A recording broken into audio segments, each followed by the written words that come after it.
One of the most debated passages in the study of early Christianity is the so-called Testimonium Flavianum, a short paragraph in a text called the Antiquities of the Jews, which was composed by the Jewish historian Josephus around 93 CE. It briefly describes Jesus of Nazareth. It mentions his miracles, his crucifixion, and even his resurrection. It sounds so devotional that for over a century, scholars have argued that this paragraph was tampered with, if not entirely forged, by later Christian scribes. But my guest today doesn't think so. In his new book, Josephus and Jesus, New Evidence for the One Called Christ, the scholar Dr. Tom Schmidt argues that the testimonium is not only authentic, but that it's been misread. He argues that when you examine the language closely, it sounds less like Christian praise and more like a skeptical report from a Jewish historian. I've always been fascinated by this passage. I've always assumed that it has been tampered with, but there was some kind of core that was actually written by Josephus, but I'm not an expert, so I sat down with Dr. Tom Schmidt to unpack the evidence. So without further ado, here's Dr. Schmidt.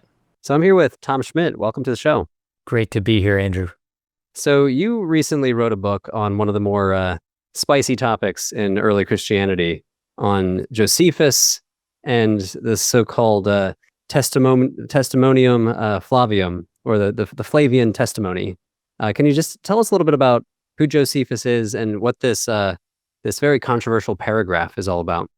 Josephus was many things. He was born in Jerusalem in 37 AD to an eminent priestly family, a family also of royal descent, so he was quite elite. And he investigated all manner of Jewish religion. When he was 19, he became a Pharisee. When he was 20, he became a priest like his father before him. When he was 30, he became a general in the Jewish army. The Jewish army was in conflict with Rome. This is about 67, 68 AD. And then after the defeat of the Jews at the hands of the Romans, he dedicated the next 2 to 3 decades of his life to writing history. And that's what most people know him as today. They know him as a Jewish historian who wrote in the first century. He wrote lots of stuff, almost 500,000 words. And his work is vital for understanding the New Testament, for understanding early Judaism, Second Temple Judaism. He also gives us a lot of insight into Greco-Roman politics in the first century and things like that. And in his historical works, he talks about Jesus of Nazareth, and he is the first, if this passage is authentic, that you mentioned, the Testimonium Flavianum, the testimony of Flavius Josephus. If it's authentic, it would be the earliest non-Christian discussion of Jesus and would hence be of remarkable historical interest. Yeah. And by earliest, we're talking late first century, 93, 94 CE. Exactly. Yeah. Yes. So I have your translation of it right here. I'm going to read it in full because I really want people to understand what we're dealing with here. And I think this will set us up for the controversy. So Josephus in his Antiquities writes, "And in this time there lived Jesus, a wise man, if indeed one ought to call him a man, for he was a doer of miraculous deeds, a teacher of men who received truth with pleasure. And he led many from among the Jews and many from among the Greeks. He was the Christ. And when Pilate had condemned him to the cross at the accusation of the first men among us, those who at first loved him did not cease to do so, for he appeared to them alive again on the third day, given that the divine prophets had spoken such things and thousands of other wonderful things about him. And up till now, the tribe of the Christians who were named from him has not disappeared." It's quite the paragraph. I mean, there's a lot there. Yeah, and if your viewers were listening, there's several things Josephus says that seem impossible for a non-Christian Jewish writer to say. He calls Jesus the Christ. He says he was resurrected. He fulfilled Jewish prophecy. I mean, this is kind of the definition of being a Christian, is saying these kinds of things. So traditionally, scholars have considered this passage to have been altered or contaminated, interpolated by later Christian scribes. And they've thought that there's just no way Josephus said these things. And because, as we know, Josephus was not a Christian. He was a Jew. And I actually believed those things as well. I thought those were very plausible arguments when I started writing my book. But then as I was doing my research, I realized that I don't think this passage in English has been translated properly. Hmm. And when those considerations are brought to bear, it doesn't sound nearly as pro-Christian in a fabulous sense. It sounds much more like something a first century Jew would have written.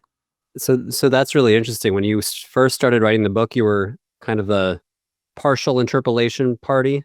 Yes, I thought he said something. The majority scholarly position is that it's been that Josephus said something about Christianity and Jesus, but that this was changed. And over the past century, scholars have moved from thinking that whatever Josephus said was wildly changed by Christians, and they've moved to thinking that it was kind of doctored a little bit here and there. Some key words were omitted, but largely the paragraph is what Josephus said, with just a few tweaks to make things from negative to very positive. And that's what I thought too. Yeah. I thought, one reason we think he mentioned Jesus here is because he does actually talk about Jesus elsewhere in a very brief mention later on, where he mentions James, the brother of Jesus, who is called Christ. And it feels really weird that he would identify someone by indicating that he was related to Jesus without having previously spoken about Jesus. So that's where I stood. I thought, this has probably been altered a little bit, but I think that the core was Josephine, but scribes had tampered with it somehow. Yeah. And when you look at some of the more Christian-y sounding sentences, if indeed one ought to call him a man, and then he rose again on the third day. So there's a few things that, like, if you were to snip out those phrases, you could come up with a much more, I don't know, maybe level-headed, non-Christian-y sounding paragraph. And that's kind of what I've seen in my studies too. Like, oh, this is the Josephine core if we chop out these, like, if he was indeed a man. Precisely. That was actually the argument of the, illustrious New Testament scholar Meyer, who argued that, well, there's these three statements, and it looks like if we just remove them, the paragraph makes complete sense on its own. So he argued that we should just remove those three passages. And scholars have generally thought similarly. They might select a different phrase, or they might insert an additional word here or there. So you alluded to thinking that the translations haven't been very great, and maybe that it's sounding more Christian-y because of our translations. Can you just walk us through why you think that, and what's a better way to think about it or what's a better way to translate it, maybe? There's several instances of this. Greek is a complex language. Greek has, a 2,000-year history before the printing press of being written down. So Greek words and grammar shifts over time, just like in English. You read Shakespeare, and he's using the same words but differently, and they mean different things. And so a lot of our dictionaries and grammars of ancient Greek refer to classical times, 300-400 years before Josephus. So if you look at the words and phrases in the Testimonium Flavianum, and then you try to find those same words and phrases elsewhere in Josephus's works, you discover that he uses these words and phrases all the time. In fact, there's just this flood of parallels between the passage and other writings of Josephus. What's interesting is the way he uses those words and phrases elsewhere are often not positively. So there's several examples of this. One is the word miracles. The passage says Jesus worked miracles, but the Greek word is paradoxa. Greek has a large vocabulary. It has many words for miracles. Paradoxa is not one of the more positive ones. And the New Testament, for instance, talks about Jesus' miracles all the time, only uses this word once. It comes from a crowd. It may not be totally positive in the New Testament. Josephus likes the word. He uses it to describe the miracles of Pharaoh's magicians when they conjured up a miracle before Moses. So it doesn't look like a Christian would use that word. It looks like Josephus would. Here's another example. When the passage says that Jesus appeared to the disciples alive again on the third day, in English, that sounds like a confession of the resurrection. But the Greek word appear is a lot more complicated.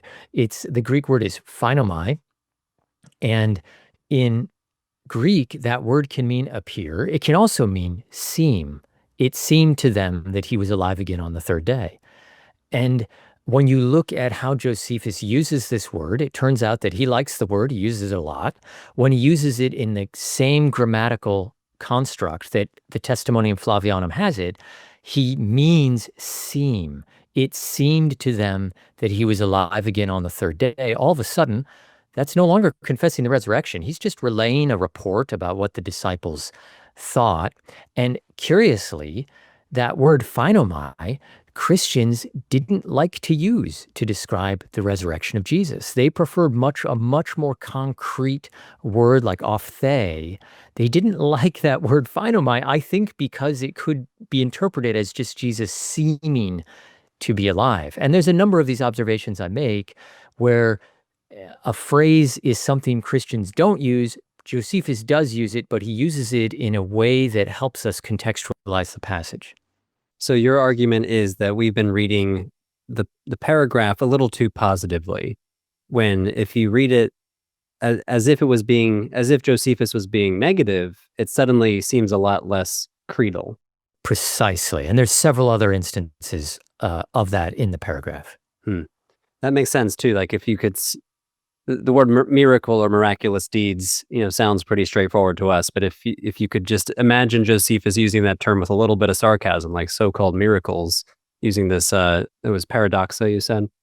Paradoxa, yeah. And I think the skepticism behind that word is less about if he did these things, more about where this power is coming from. Is it from a malevolent source, a demonic source? Curiously, something I note in the book is there's another Jewish writer called, it's in fragmentary form. Scholars call this source the Jew of Celsus, and he's extraordinarily hostile to Jesus.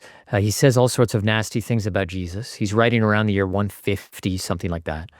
But he uses the same term. He says Jesus worked paradoxa, and he uses it as this pejorative term to describe conjuring or wizardry, that Jesus is casting spells and stuff like that. So Josephus uses the same term. Again, doesn't seem like something a Christian would say. And in fact, if we do imagine a Christian scribe messing with this passage, that word seems like a prime candidate that would have been changed. It just seems very unlikely a scribe would have let that word stand if they were in the habit of altering things. They would have changed it. And we notice this in my book. I do a reception history where I show the 20 or so times in Greek literature that the passage is discussed. And I show that often when writers will talk about the passage, when they point out that Jesus affirms the miracles of Jesus, they'll use a different word. They'll deploy a different Greek term that sounds much more positive than paradoxa. That's interesting. So the Jew of Celsus, is this someone that Celsus quotes in the Contra Celsus book? Yes. Yeah. It's a lost source. Celsus is this virulent anti-Christian writer who's writing around 170, and he brings forth this Jewish source where he says, even the Jews dislike Jesus, who was Jewish, and he quotes this source. And one of the ways he quotes it as talking about the miracles of Jesus as being this paradoxa, as these suspicious, conjuring sorcery type stuff. Yeah, and this is something I've written a lot about too. Is Celsus portrays Jesus as a magician or as a magus, and says he's performing magia and goetia, which are these highly charged terms of like sorcery. So that's interesting for him to, if he's using that word paradoxa in the same paragraph as goetia and magia, like that's pretty clear that we could translate this maybe as like conjurations or something kind of magic-y sounding. Yes, and what's interesting too is that Eusebius of Caesarea, he's this famous historian of the church. He wrote in 311 AD through 335. He quotes the Testimonium Flavianum of Josephus, but he quotes it 3 times in 3 different areas of his works. And on 2 occasions, he quotes it and he'll say, I know some of you might think that Jesus performed this paradoxa through goetia, just like the word you use, through wizardry. And he says, but, and he goes down this lengthy argument for why that's not the case. So he's very aware that this word can be used in a pejorative sense. And you also do something called a stylometric analysis, where you're analyzing well, maybe I should let you explain it, but analyzing his writing style, could you like walk us through what stylometric analysis is and how this plays into your argument? Stylometric analysis is part of this broader field of forensic authorship analysis. This is used in criminal cases and civil cases where people are trying to prove whether someone did or did not write a piece of writing. And there's various ways these investigations are conducted. One of them is through stylometric analysis. And that's where you will take pre-selected markers of authorship, things like the length of an author's sentences, or the typical length of someone's clauses, or the word frequency patterns. And you'll tabulate all of those in a rigorous statistical way.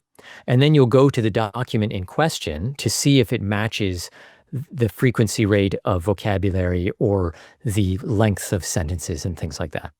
And I do this in chapter 4 of my book. Fortunately, Josephus wrote almost 500,000 words. And we have them today. We have them in databases. They're in searchable form. We can tabulate them. So we have a very large sample size to be working from. So I went through that corpus and I came up with frequency rates for rare words and frequency rates for common words.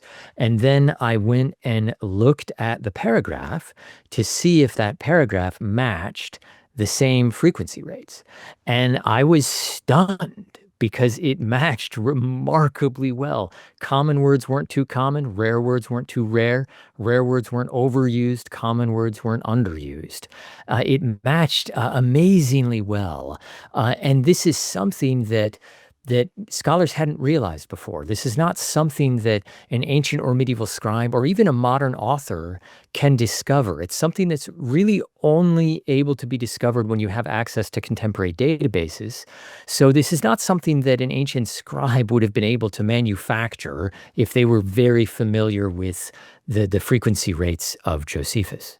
As in, if you were trying to fake, or if you're trying to tamper with this testimony, you wouldn't necessarily go memorize all, several million words of Josephus and like, okay, he likes to use this one adjective a lot, so I'm going to make sure to throw this adjective in to make it seem more authentic. Yeah, and even if someone was able to do that, which seems very unlikely, they would overuse these words. It would be too frequent. And instead, what I found is that this matches what we know of Josephus. And there's one instance that I was particularly struck by, and that's because in the Testimonium Flavianum, there's one word that Josephus never uses anywhere else. It's unique. And scholars have long pointed to that, and they've said this is a marker of inauthenticity, because we have 500,000 words that Josephus wrote. It's really unlikely there would be a unique one in this passage, so this therefore looks like this was tampered with. And I thought that was a plausible argument. It certainly sounds very plausible. But one thing that this stylometric analysis revealed is that Josephus has a stunning vocabulary. This guy loved words. He uses all sorts of unique words. In fact, he uses thousands of words only once. And this is so common that if you look at the frequency rate, Josephus uses a unique word, a word he uses nowhere else, every 87 words. And this is stunning. I mean, can you imagine every 87 words you're using a unique word you never use anywhere else? I mean, it's like crazy, but that's what he did. And so what this means is he loved unique words. He used them once every 87 words. The passage about Jesus is 90 words long, which means we would expect there to be a unique word, and there in fact is a unique word. So that one unique word, far from being a marker of inauthenticity, actually matches what we would expect and becomes a marker of authenticity.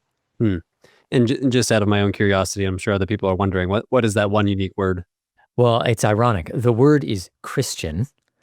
And so it also seems like something Josephus would have said when he's talking about Jesus. And curiously, the word Christian is used only once by Josephus's contemporary Tacitus, who has another paragraph about Jesus and the Christians, and he also uses Christian only once. So this is not something that's unusual. It actually seems quite typical. And seems to be like a late 1st century, early 2nd century kind of word too, because it appears in the book of Acts as well, right? Yeah, that's another little note in favor of authenticity. When you read the New Testament today, Christian sounds like a very Christian term, for lack of a better way of putting it. But in the earliest church, it was not. It was a rare term, and scholars believe that this term was actually coined by non-Christians to describe Christians, and that it probably was derisive or derogatory originally. And this is because it's only mentioned 3 times in the New Testament, and all 3 times don't appear to be embraced by Christians organically. Luke in Acts says that in Antioch, Christians or followers of Jesus were first called Christians, as if other people are calling them that. And then you have, I think it's Herod Agrippa, or one of the governors, calls Christians this term in a speech they give. And then later on in 1 Peter, the epistle says, if you are mocked for being a Christian, don't be ashamed of that name. And we see this in early Christian writings where it takes a while that they embrace this term. So the fact that a late 1st century source like Josephus uses it makes sense, because it seems like it came from non-Christians originally. And especially if we're reading this paragraph through the lens of negativity, like when we read the phrase tribe of the Christians, we can maybe read some pejorative valence to that term. Yeah, exactly. I mean, that's another phrase that Christians didn't use, that term, tribe of the Christians. It felt a little derisive to them. I mean, it's not openly negative, but it certainly has some nuance there, and it feels much more common coming from Josephus. In fact, one of Josephus's other contemporaries, Suetonius, who's another historian, he's writing in Latin, and he calls Christians a genus. And that term, we know from various translational examples, was when that term genus was translated into Greek, it would often be translated as fulon, or tribe, and we know that fulon was often translated into Latin as genus. So genus and fulon seem parallel. So it seems like late 1st century, early 2nd century non-Christians are calling Christians a fulon or a genus, and Josephus is simply another indication of that. Yeah, and maybe Josephus running in those literate Roman circles as well. Like, from my understanding, he's writing to a Roman audience. Yes, he's in Rome. He's in Rome during the latter part of his life, the last 25 years of his life. He's circling in the highest of the high circles. He knows the empress. He knows the emperor. I think he knew more than one emperor, actually. So, and his connections are very considerable in Jewish circles. He knows Herod Agrippa II, who's often called the last king of the Jews. So he's enormously well connected. We have no direct evidence that he personally met Tacitus or Suetonius. Certainly he could have. I mean, if he knows the emperor, he's capable of knowing these guys, but he's obviously in similar elite circles. So I want to talk a little bit about one of the going theories about who might have tampered with this testimony. And a few scholars have blamed this guy named Eusebius of Caesarea. Can you walk us through this argument and how you countered this argument in your book? Eusebius, I think I mentioned earlier, he's one of the first historical writers in Christian history. He wrote in 311 to 335 or so, a little bit after that. He's sometimes called the father of history. I mean, this guy invented the bibliographic method, you could argue. He's one of the first ancient writers to give specific citations of sources, where he won't just do a hand wave and say, so-and-so said this. He'll give the title of their work. He'll give the book number. So he's quite impressive. He has hundreds and hundreds of citations that scholars use. He is the first person to quote Josephus as talking about Jesus, as speaking about the Testimonium Flavianum. There's an earlier source that quotes Josephus talking about James, the brother of Jesus, called the Christ, but Eusebius is the first person. So there's a theory held by a minority of scholars that not only was the paragraph about Jesus tampered with, it was Eusebius who did it. And the argument in favor of this initially sounds very persuasive. The argument is that there are 3 different phrases in the paragraph about Jesus, the Testimonium Flavianum, that there's 3 phrases that Josephus does not use, but that Eusebius does use. And in fact, 1 or 2 of these phrases are used nowhere else in Greek literature except by Eusebius. Now, if that was a fair statement of the evidence, that would actually, I think, be quite persuasive evidence. It looks like the linguistic fingerprint of Eusebius is all over this thing. But in my book, I investigate this in several ways. One is that those 3 phrases, I think that's been misconstrued. One of the phrases Josephus actually doesn't use in the Testimonium Flavianum. It's a misquote. Josephus uses a similar phrase, but he does not use the actual phrase in the Testimonium Flavianum. So that is simply just not a parallel. The second one, it's true that Eusebius does use that phrase if you run a database search on it. But when you look at the instances that he uses the phrase, he only uses that phrase because he's quoting other non-Christians using the phrase. In other words, Josephus doesn't deploy that phrase on his own. He's quoting 1 or 2 other anti-Christian or non-Christian sources that are describing Christians using that phrase. So it's unfair to call this the style of Eusebius because it's not his style. He doesn't use it. And then the third instance, I could say similar things. The third one is more interesting. Eusebius does use the phrase. He actually uses it a lot. But if you give a chronology of Eusebius's works, he quotes the Testimonium Flavianum in his early works. He quotes it 3 times, and then in one of his works, he actually does revisions of that work several times. So he is quoting this passage several times in his early career. And then only a decade or 2, even 2 decades after he has repeatedly quoted this passage, does he begin using that phrase independently of that passage. So it looks like he just picked that phrase up after quoting it repeatedly. It certainly is ambiguous. It doesn't look like he's been consistently using this phrase throughout his career. He only begins using it independently after repeatedly quoting it. So those 3 phrases, they don't seem persuasive to me. On top of that, we can test Eusebius's accuracy with quoting. He quotes, he's known for his quotations. He quotes authors hundreds and hundreds of times, and there have been a couple intensive studies looking at Eusebius's accuracy of quotations. And he was very accurate. I mean, he would do things like quote ancient writers contradicting the Bible, and he would preserve those quotations and then muse about solutions. He wouldn't try and change what they were saying. He does this with Manetho, for instance, talking about the genealogy of certain aspects of the Old Testament, where Manetho openly contradicts the Old Testament. He does this with Josephus. He quotes Josephus contradicting the New Testament and then just muses about solutions. He doesn't try and change the passage. So he just, as far as a candidate for interpolating the passage, he seems profoundly unlikely. In fact, if you were to just line up candidates in history to do this, I would rank him as one of the least likely given what we know of his citational practices.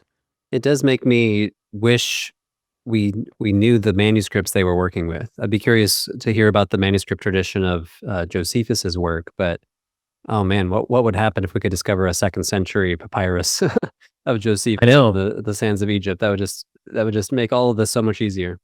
Yes. So in brief, the manuscript tradition behind the antiquities, on the one hand, is very typical. On the other hand, it's exceptional. It's typical in the sense that the manuscripts of the antiquities of Josephus that contains this passage are late. They're from the 10th, 12th centuries. That's very typical of ancient writings.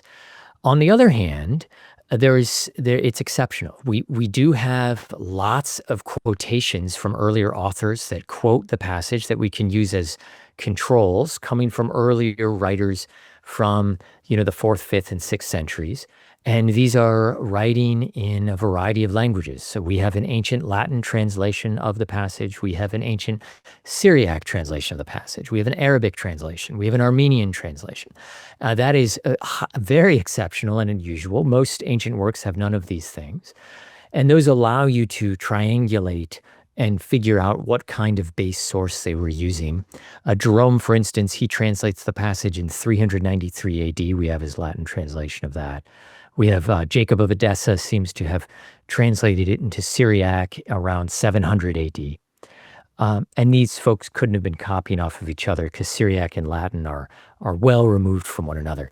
But what's curious is that the earliest manuscript is that we have of the Testimonium Flavianum is a quotation, and it's from Eusebius, and it's from the famous 411 manuscript. It's from a Syriac manuscript. It's a Syriac translation of Eusebius's Greek work.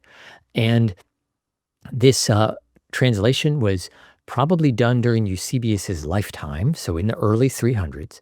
And it's called the 411 manuscript because we can date it. The scribe has this colophon where he says when he's writing. He's writing in 411 AD. And this manuscript is the earliest dated literary manuscript in the world, as far as I can tell, and several other scholars have said the same. So in some sense, we have fantastic manuscript witness of this passage. I mean, we have the earliest dated literary manuscript on the planet, or at least one of them. I haven't been able to find an earlier one. So it would certainly be nice to have a 2nd century papyrus that contained it, but what we do have is extraordinary on its own. Yeah, and just to clear it up for the audience, by earliest dated, you mean like literally has the date written on it. Like Yes. This was written in 411 CE. Wow, Yep. That's incredible. So in many respects, let's talk a little bit about the other mention of Jesus and Josephus, because I've always found it funny, especially this goes down the rabbit hole of YouTube, but the Christ mythicist, the Jesus mythicist argument, we're like, oh, well, this entire testimony didn't exist in Josephus. It's completely made up. I'm always like, there's a second mention of Jesus in Josephus, though. Like, even if this testimony is completely not there is a very early non-Christian witness, as it were, to the historical Jesus when Josephus mentions him the other time. Can you just walk us through that passage? Yeah, it's a really interesting passage, especially when you know the context of the passage. So this is in Book 20 of the Antiquities. It's taking place around 62 AD. And Josephus is describing why the high priest, Ananus II, is defrocked by the king and also the Roman governor.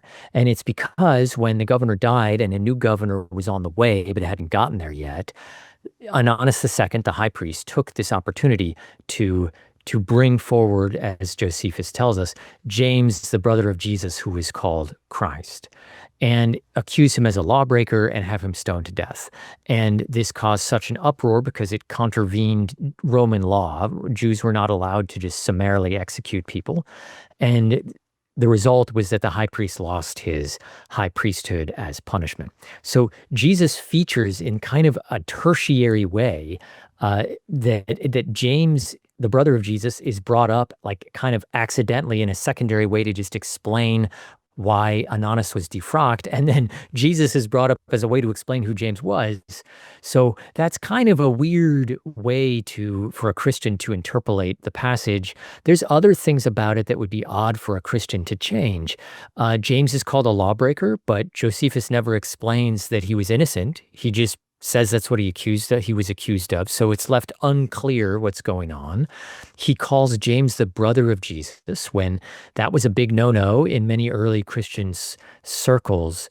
In fact, some Christians will quote this passage and immediately say, yeah, but he wasn't really the brother of Jesus. This was just an expression because these Christians believed that James was the son of Joseph from a previous marriage. They thought that that Joseph and Mary never slept together, so James couldn't be the half-brother of Jesus. So again, very odd for a Christian to interpolate that. So the passage also has universal manuscript attestation. There's no textual issues with it. So it feels like a slam dunk. I mean, the vast majority of scholars believe it is authentic. The vast majority believe that because Josephus did talk about Jesus in book 20, he must have talked about Jesus earlier. In book 18, when he talks about the reign of Pontius Pilate, feels like a good place for it. So that's how most scholars go. What's interesting is the further context of the passage. And this is because it turns out that Ananus II, the high priest who has James, the brother of Jesus, executed, he goes on to become the direct commander of Josephus in the Jewish war. So Josephus knew this guy face to face. So he knows the guy responsible for having the brother of Jesus executed. And what's further of interest is that Ananus II, as we learn from the Gospels and from Josephus, is the brother-in-law of the high priest Caiaphas, the gentleman who the Gospels portray as the high priest who is in charge of Jesus' execution. And Ananus II, Josephus' commander, is also the son of Annas, the high priest, who is also involved in the execution of Jesus. So we have this fascinating historical situation where Josephus is talking about an individual whom he knows directly, who's responsible for executing James. And this individual is the brother-in-law and son of the two individuals responsible for having Jesus crucified. So it really puts Josephus quite close to the trial of Jesus and the early Christian movement. Yeah, that's fascinating. So Josephus then is like 1 or 2 degrees of separation from someone who may have been face to face with at least James, if not Jesus himself. Yeah, precisely. And I think there's actually pretty good reasons. That's not the only candidate. We have several other folks whom Josephus knows who either did know the disciples of Jesus or could have actually known Jesus himself. And I talk about this in my book. There's about 10 or 11 possible candidates whom you can place in that regard. Yeah, the second mention of Jesus is so terse, it's so short that it just doesn't get as much attention, but I've always found it more interesting because it tells us so much about James, who we hear about elsewhere. I mean, like Paul mentions James, the brother of Jesus, in Galatians. So for me, this is like a absolutely fascinating, crossover of like additional independent attestation of this figure James, who's mentioned as the brother of Jesus in 2 different sources. Paul being within decades, writing in the 50s CE. I just find that passage just mind blowing from a historical perspective, more so than the testimony, even though the testimony is more, interesting and more flowery. Yeah, I agree. I mean, it's fascinating. Josephus was really well connected. I mean, he knew Herod Agrippa II. He exchanged 62 letters with him. Herod calls Josephus my dearest friend. He says to Josephus, when you come and see me, I will tell you things that are not generally known historically.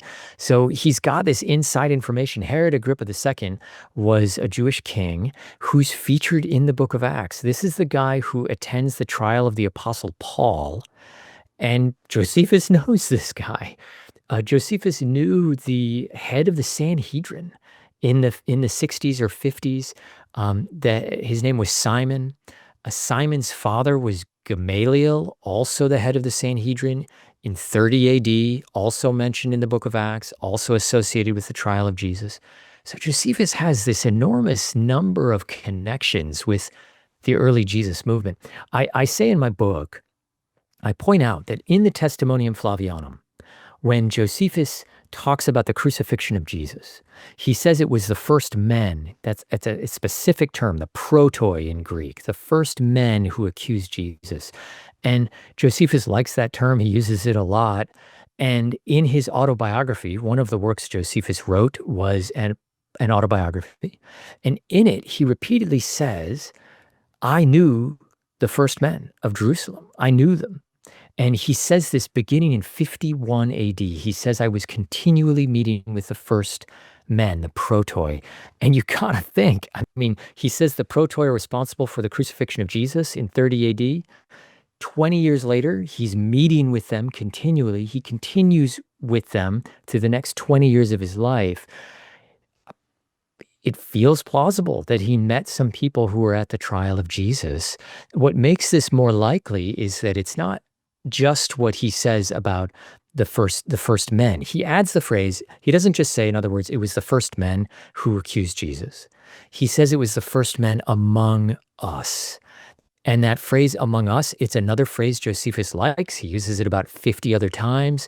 And when you look at all 50 times he uses that phrase, the question is, what does he mean? Does he just mean the first men among the Jews? Or does he mean something more specific? I do a study on this phrase in Josephus in my book, and it becomes very clear that he deploys that phrase to mark direct knowledge, intimate knowledge. So, in other words, he seems to be saying, I knew these guys. This is a specific marker of knowledge. And from what we know of his background, of course, he could have known these people. He grew up in Jerusalem. He was descended from high priests, descended from kings. He knew high priests. He knew the Jewish king. He knew the head of the Sanhedrin. I mean, he could have easily known some of these folks. So I argue in my book that I actually think he did know some people who had encountered Jesus. So you're marshaling several lines of evidence then, where you have the historical biographical data about Josephus, and then you have the linguistic and stylometric analysis of the words he's using. So you come to the conclusion, on balance, this Testimonium Flavianum is in whole authentic, 80%, 90%? Like, do you leave any wiggle room for tampering in the manuscript tradition?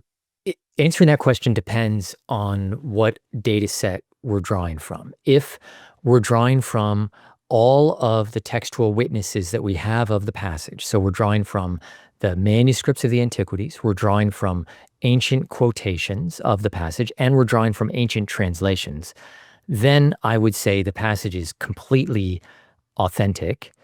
And that's the typical way, when scholars are reconstructing ancient texts, that's what they draw from. They draw from every textual witness. If, though, we're limiting this to just the Greek manuscripts of the antiquities, then I would say that one or two phrases have dropped out. One of them is very minor, and that's at the very beginning of the passage when Josephus mentions Jesus. I think a word that's dropped out is the word certain. I think he said there was a certain Jesus. We know that from ancient quotations and from ancient translations. And that carries a sense of contempt. To say a certain Jesus in Greek, it's not necessarily derogatory, but there's some valence of derisive tones there. Yeah, so I think that instead of the Jesus, it's like there was this one guy named Jesus, one of several Jesuses out there. Yeah.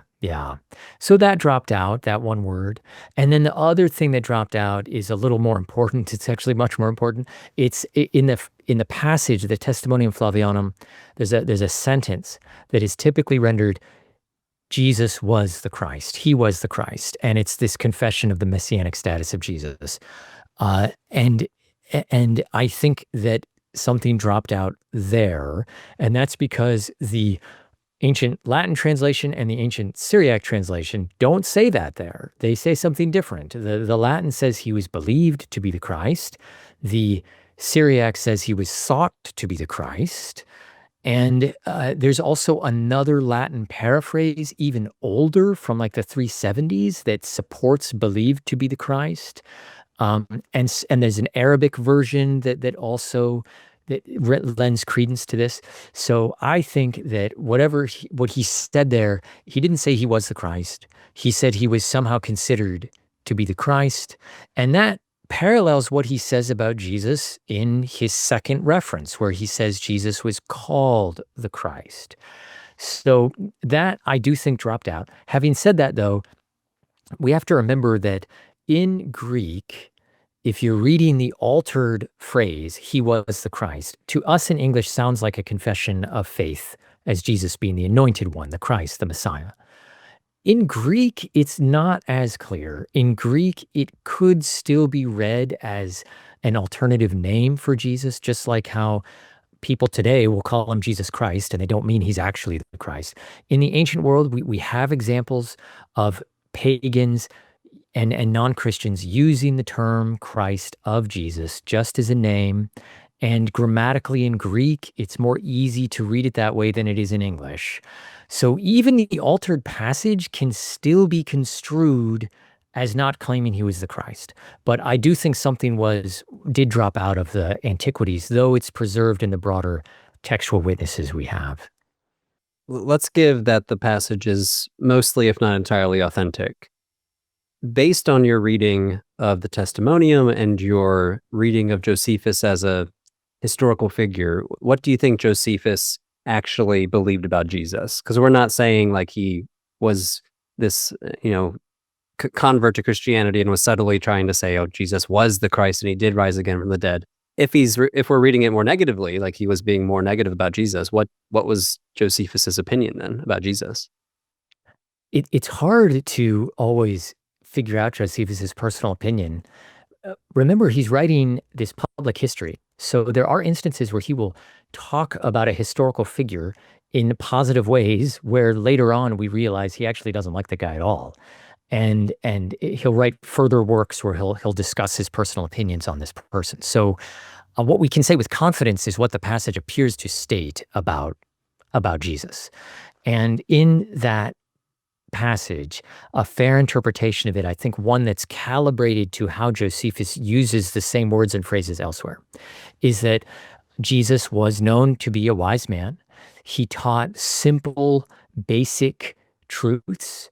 He lived and flourished under the governorship of Pontius Pilate, under the high priesthood of Caiaphas, while Annas the former high priest, still had immense sway, while Herod the Tetrarch was king, while Emperor Tiberius was emperor, and that Jesus attracted many, many disciples. He was known as a wonder worker. He was known to perform miracles.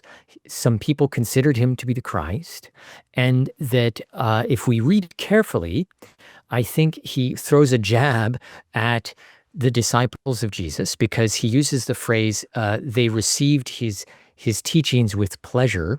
And to us, that just sounds fine. But in Greek, hedone, the word for pleasure, is often quite negative. Josephus uses that exact phrase, receive with pleasure, to indicate being overly zealous, being way too credulous, being rushed to judge.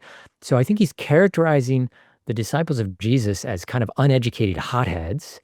Ironically, that's how the Gospels portray the disciples too, as kind of being these overly zealous guys who are slow to understand.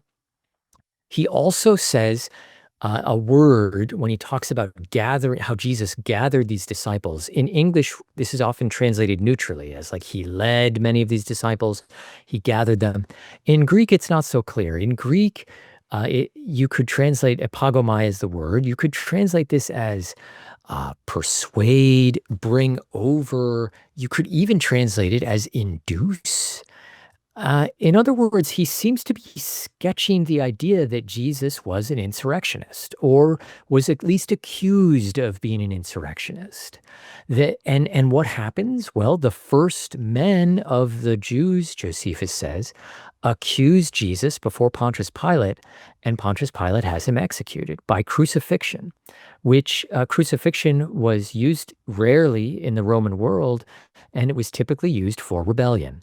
So Josephus seems to be sketching out this idea that Jesus was a rabble-rouser, or at least he was accused of being a rabble-rouser.